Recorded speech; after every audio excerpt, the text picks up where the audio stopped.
जिंदगी में पहली बार पुलिस स्टेशन आया हूँ। अंदर घुसने से पहले अंदर घुसने के बारे में देर तक सोचता रहा।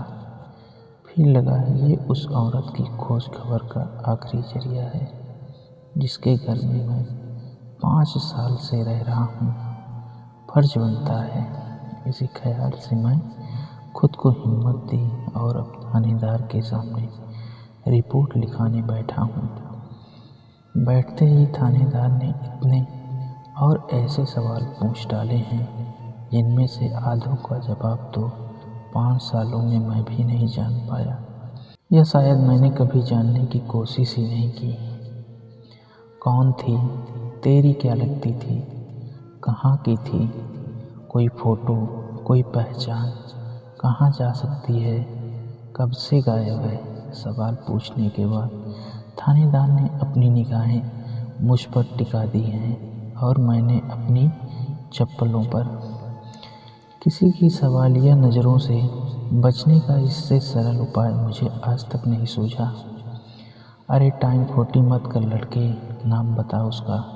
जब थानेदार ने फटकारते हुए कहा तो मेरा दिमाग याददाश्त की वो परतें खरोचने लगा जिनके नीचे दबा है मालिन भौजी का असली नाम, जो मैंने सिर्फ एक बार पूछा था, वो भी किराएदार बनने के शुरुआती दिनों में। घर से कुछ सामान मंगाना था।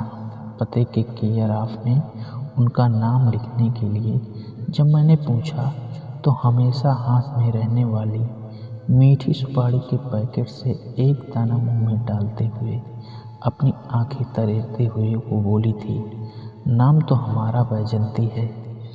दिखने में भी हम बैजंती माला से कम नहीं, लेकिन शादी के बाद से हमने भी हमारा नाम नहीं सुना।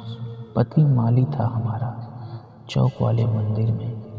किस्मत उसे तो ले गई, बस हमें ये नाम दे गई, मालिन भौजी।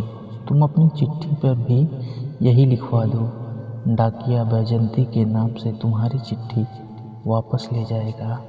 यहाँ कोई हमें बैजंती के नाम से नहीं जानता। अपनी बात खत्म करके जब वो ठिठिला कर हंसी थी तो मैं समझ नहीं पाया था कि डाकिया की नासमझी पर हंस रही थी, अपनी किस्मत पर, या इस छोटे से शहर के उन लोगों पर जिन्होंने बैजंती को नहीं, सिर्फ मालिन भौजी को जाना। आज के ज़माने में ये भौजी शब्द जुबान को थोड़ा अजीब लगता है, इसलिए मैंने शुरुआत में उसे भाभी पुकारा।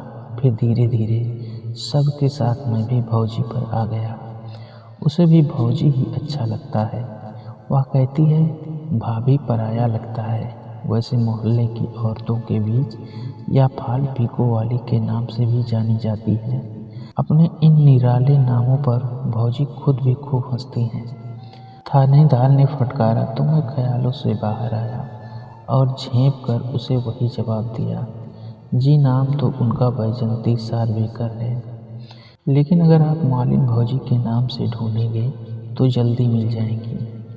मेरे इतना कहने पर थानेदार मुझे वैसे ही निगाहों से घूर रहा है जैसे किसी कुत्ते की होती है जब वो अलसाया हुआ सा सड़क पर सोने की फिराक में लेटता है और किसी गुजर रही बिल्ली को मारकर खाने की जगह उसे दुत्कार कर भगा देता है, सिर्फ इसलिए कि उसका उठने का मन नहीं।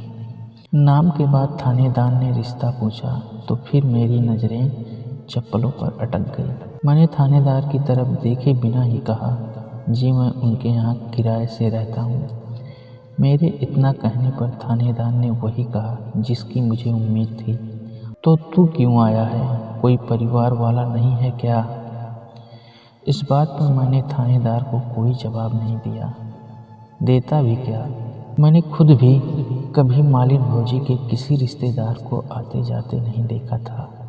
हाँ, एक बार मैंने उससे पूछा जरूर था, आपके परिवार में कोई नहीं है क्या? इसका जवाब उसने ठंडी आह के साथ दिया था, परिवार है नहीं था। शादी के 2 साल बाद ही जब मैं विधवा हो गई तो ससुराल वालों ने राण कहकर घर से निकाल दिया और मायके में भाई ने बोझ समझकर दोबारा पूछा नहीं। वो तो मैंने हिम्मत करके अपनी लड़ाई लड़ी, कोर्ट तक घसीटा अपने ससुराल वालों को और अपने हिस्से की ज़मीन जायदाद लेकर अलग हो गई। बस तभी से ये घर मेरा और मैं इसकी।